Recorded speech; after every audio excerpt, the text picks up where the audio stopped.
bus or a train or hitchhike to somewhere so he can get a boat to go to America. Believe me, nobody is going to pick him up. So let's say he's lucky enough to find a boat that would take him here. Okay, so he's here in New York City, but he really doesn't know how the subways work. So he asks people. They just run away. Finally, let's say he figures out it's not the IRT, it's the BMT, and he gets to Brooklyn. Then he's got to figure out how to get to 365 South 3rd Street.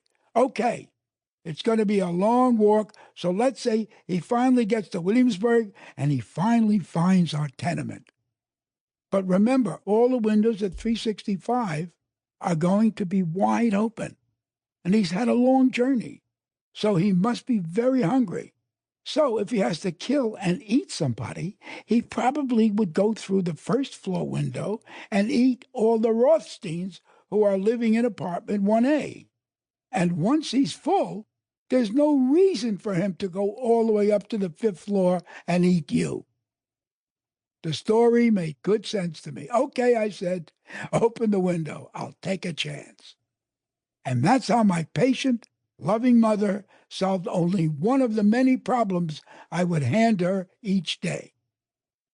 Since we're talking about me, let me go back to the very beginning. I was born on June 28th, 1926. As far as I was concerned, a very good time to be born.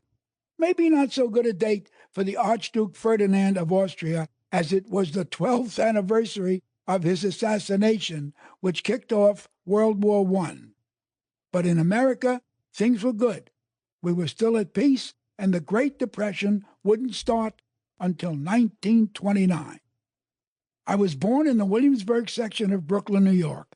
That's where the Williamsburg Bridge makes its way over to Manhattan. I was the last child born to Kate Kaminsky, whose maiden name was Katie Brookman. A little later on in life, I was 14 and learning to be a drummer. It occurred to me that if I was going to be in show business, Mel Brookman was a much better stage name than Melvin Kaminsky, which would be a very good name for a professor of Russian literature. So, with my new stage name decided on, I began painting it on my bass drum, but when I got to B-R-O-O-K, there was no room left for M-A-N. I only had room for one letter, so I threw in an S at the end of Brook, hence Mel Brooks, which has stood me in good stead ever since. But let's get back to Melvin Kaminsky. Rumor has it that my mother said she already had 3 boys, and the only reason she tried again was in the hopes that this last child would be a girl. The story goes that when the doctor delivered me and said to my mother, "You have a big, beautiful, bouncing baby boy," my mother replied, "Do you want him?" But I'm sure she was kidding. At least, I hope so. Being the baby of the family was good stuff. Everything went my way. I had 3 older brothers. Bernie, who was 4 years older, Lenny, who was 7 years older, and Irving, who was 10 years older. I remember Bernie telling me one night that Daddy had come home with a little yellow rubber duck in his hand.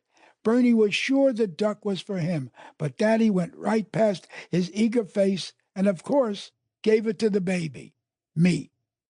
Bernie never forgave me for that. But my brothers were wonderful. We were like puppies in a cardboard box. We enjoyed one another's company tremendously. Plenty of fights, but plenty of fun. My uncles and aunts also adored me as I was the youngest. I was always in the air, hurled up and kissed and thrown in the air again.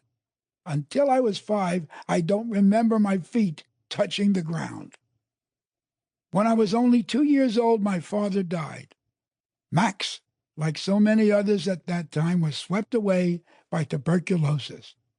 It wasn't very traumatic to me at that age. I was only 2, but it was to my older brothers. I was probably 6 years old when I realized that other kids had fathers and I didn't. It was a brushstroke of depression that really never left me, not having a father. Another great wellspring source To keep listening to this audiobook for free, click the link in the description. It will take you to a free Audible trial where you can listen to this and many other books for free.